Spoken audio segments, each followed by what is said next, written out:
دنیا بھر میں مسلمان ماہ رمضان کی مخصوص راتوں میں اپنے رب سے خصوصی مناجات کرتے ہیں اور عبادات بجا لاتے ہیں۔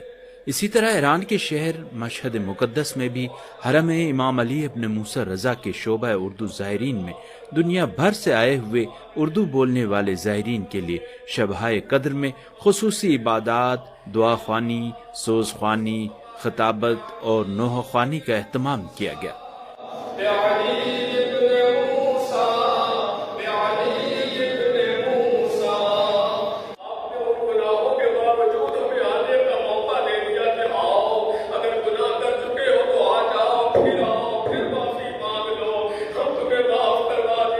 مشہد مقدس روضہ منورہ حضرت امام علی ابن موسیٰ رضا علیہ السلام، ادارہ زائرین غیر ایرانی۔